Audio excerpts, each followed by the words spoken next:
राधे राधे। ज़मीन में नए बीज बोना श्राद्ध में नहीं किया जाता है। तो ये मेरी बीजों की पोटली है। इसमें कुछ माँ ने भेजे थे और कुछ राई वगैरह मैंने रखी हुई है।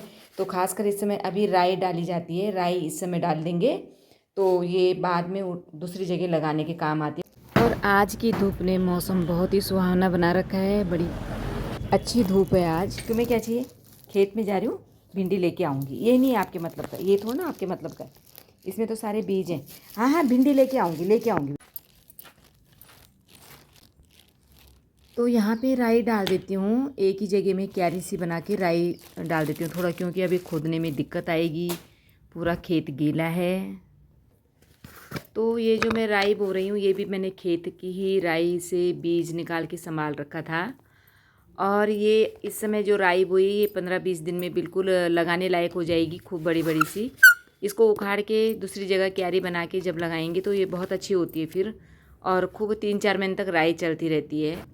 तो अभी मैंने छोटी सी क्यारी बनाई है और उसमें बो दी है, क्योंकि अभी पूरा खेत बनाने के लिए बहुत मेहनत लगेगी और शायद मैं मज़दूर बुलाऊंगी, क्योंकि नहीं खोदा जाता है, मच्छर हैं और अब आदत नहीं है तो बहुत भारी पड़ता है। मैं इनको भी मना करती हूँ कि आप भी रहने दो, मज़दूर लाएंगे। अब खेत की सफाई करते हुए मुझे कुछ मक्खियाँ मिली और सफाई होते होते मैं नीचे नीचे जा रही हूँ खेत में कि हाँ क्या क्या है।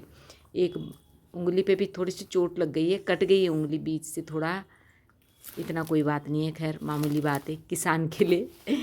और नीचे नीचे जाते हुए मैंने देखा कि काफ़ी जंगल हो गया है। बगल वाले खेत में हमने हल्दी लगा रखी है और यहाँ कुछ दिख रहा है मुझे।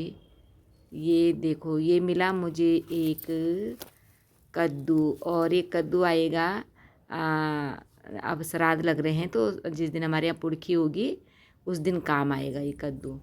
तो ये चप्पल मैंने यहाँ संभाल दी, क्योंकि खेत की चप्पल बिल्कुल अलग होती हैं और घर की चप्पल अलग होती हैं। खेत की चप्पल में मिट्टी लग जाती है, इसलिए उनको अलग ही रखना होता है। और कुछ मक्की वक्की मैं इकट्ठी करती हूँ, ये मक्कियाँ भी मिली हैं मुझे। अब मैं आपको बताती हूँ कि मैं खेत से कितना माल पानी लेके आई हूँ। इसका के लिए मैं भिंडी लाई हूँ, मैंने इसका को दे दी है, और अपने लिए मिली हैं मुझे काफ़ी कुछ मक्खियाँ। खाती हूँ मैं ऊपर से खेत की सफाई करके कैसे दिख रहा है वहाँ। मैंने कर दिया है एक साथ। वो वहाँ पे अदरक भी दिख रहा है निराई के बाद, और कुछ कुछ अरबी के पत्ते हैं और कद्दू के बेल है, उसमें एक कद्दू लगा हुआ है। इसके अलावा ये जो प्याज थे, जो घर के प्याज थे हमारे, वो छोटे छोटे प्याज़ों पे बहुत लंबे लंबे पौधे निकल आए थे, तो इन्हें भी मैंने यहीं पे मिर्चों के आसपास ही लगा दिया है। बाद में ये निकाल के बहुत यूज हो जाती हैं। कभी इनकी लगड़ी बना दो, कभी सब्जी में डाल दो। और कुछ मिर्ची भी लगी हुई थी तो मैं इन्हें भी ले आई हूँ निकाल के।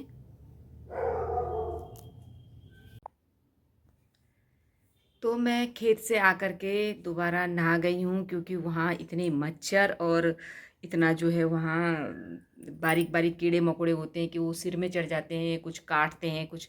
तो आके तुरंत मैं नहाई हूँ। तो आजकल खेत में क्या क्या बोना है, अब बोना शुरू हो जाएगा आपका। धनिया हो गया, राई हो गई, मूली हो गई और कस्तूरी मेथी हो गई, ये अभी बोया जाएगा। लेकिन जो धनिया जो बोया जाता है, एक अभी बोया जाता है, एक थोड़ा सा ठहर के बोया जाता है। और पालक भी नवंबर दिसंबर में बोया जाता है। तो अभी खास करके राई डाल दें और मूली डाल दें। सबसे पहले मूली हो जाएगी, क्योंकि मूली बहुत जल्दी जमती है और बहुत बारिश हो रही है। तो मूली के लिए ऊपर ऊपर डॉल बना करके मूली डॉल में डाली जाएगी, क्योंकि अभी खेत बहुत गीला है और जिनका खेतों में पानी रेंगता है, पानी एक ही जगह में कलेक्ट होता रहता है, वहाँ होना मुश्किल है। मैंने वैसे आज केवल राई डाली है, क्योंकि हम लोगों में कहते हैं कि श्राद्धों में खेत में बुआई नहीं करनी होती है। तो राई डाल दी, क्योंकि 15-16 दिन तक श्राद्ध रहेंगे और उसके बाद वो राई हो जाएगी तो दूसरी क्यारी में बना करके उसको दूसरी क्यारी में लगाया जाता है। तो